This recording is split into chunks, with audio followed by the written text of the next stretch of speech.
এখন এই কথাগুলোর সাথে যে রাজনৈতিক বক্তব্যটা যাচ্ছে তার সাথে ওনার যে আর্থিক পদক্ষেপগুলো নিচ্ছেন সেগুলোর সামঞ্জস্য কোথায় হচ্ছে।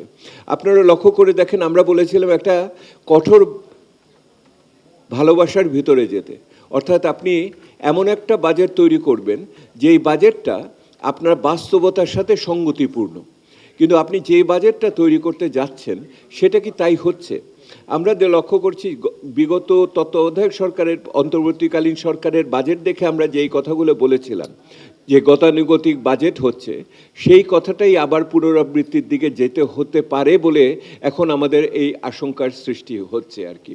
সেটা আমি আপনার উদাহরণ হিসেবে বলি, সেটা হলো যেই বার্ষিক উন্নয়ন কর্মসূচির 40-50% বাস্তবায়ন করা যায়নি, তাকে আপনি আরও 20% বাড়িয়ে দিচ্ছেন, দিয়ে বাস্তবায়ন করার জন্য বলছেন।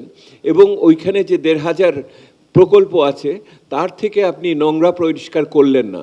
এইটার মাধ্যমে আপনি পুরনো পরিস্থিতিই কিন্তু নতুনভাবে আবার উপস্থাপন করছেন।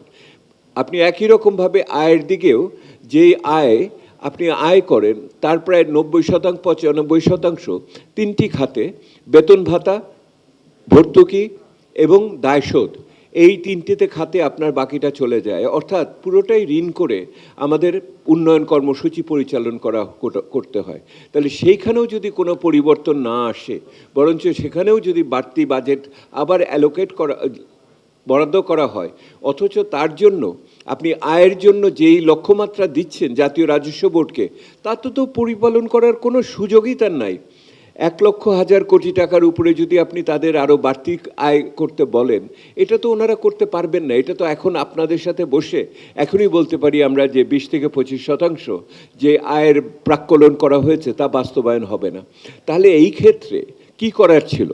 আমার সাধারণ কাছে মনে হয় সরকারের পরিষ্কারভাবে বলা উচিত ছিল যে আমি একটি স্থিতায়ন কর্মসূচির ভিতরে যাচ্ছি, যেই স্থিতায়ন কর্মসূচিটা আমার যেইটুকু আয় হবে সেইটুকু আমি ব্যয়ের মধ্যেই থাকবো।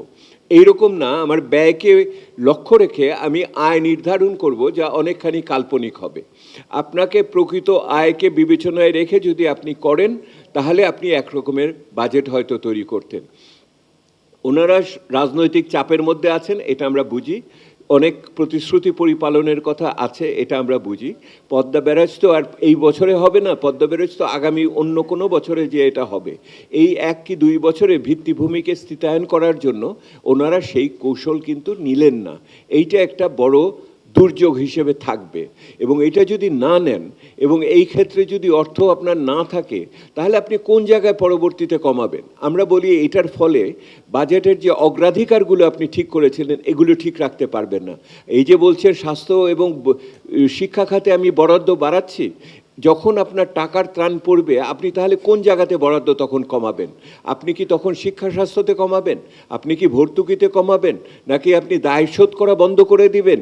আপনার তো নাকি আপনি সরকারি কর্মকর্তাদের আয়কে আপনি ঠিকমতো দেবেন না? এই বিবেচনাগুলি, কৌশলগুলো পরিষ্কারভাবে আমরা এখনও দেখতে পাচ্ছি না। এইটা একটা বড় সমস্যা হিসেবে আগামী দিনে থাকবে। অর্থাৎ আপনি যে বাজেটটা করছেন এটা আসলেই বাস্তবসম্মত হচ্ছে, নাকি আপনি অলৌকিক একটি প্রাক্কলন করে, অর্থের প্রাক্কলন করে তার উপরে আপনি ব্যয় কাঠামো দাঁড় করাবেন এবং পরবর্তীতে এটা যদি না মেলানো যায় তাহলে তখন রাতের বেলা টাকা ছাপিয়ে আবার মূল্যস্ফীতিকে বাড়াবেন। অর্থাৎ এই বাজেটের ফলে মূল্যস্ফীতিকে স্থিতিশীল করা যাবে, এই বাজেটের ফলে বিনিয়োগ বাড়বে, সুদের হার কমবে, এই বাজেটের ফলে আপনার কর্মসংস্থান হবে যুব সম্প্রদায়ের এবং একই রকমভাবে জনকল্যাণের কাজগুলো হবে, এই নিশ্চয়তা প্রত্যেকেই এইখানে চাচ্ছে। আমি এখানে থামছি, পরে আমি বাকিটুকু শেষ করে দিব মিডিয়ার ভাইদের জন্য। আপনারা মনে রাখবেন আর 1 মিনিট কি 2 মিনিট আমার এটার সাথে আমি যুক্ত করব। মাননীয় মন্ত্রী মহোদয় এসছেন, ডক্টর জাহিদ হোসেন, আপনারা জানেন ওনাকে পেশাজীবীদের নেতা হিসেবে।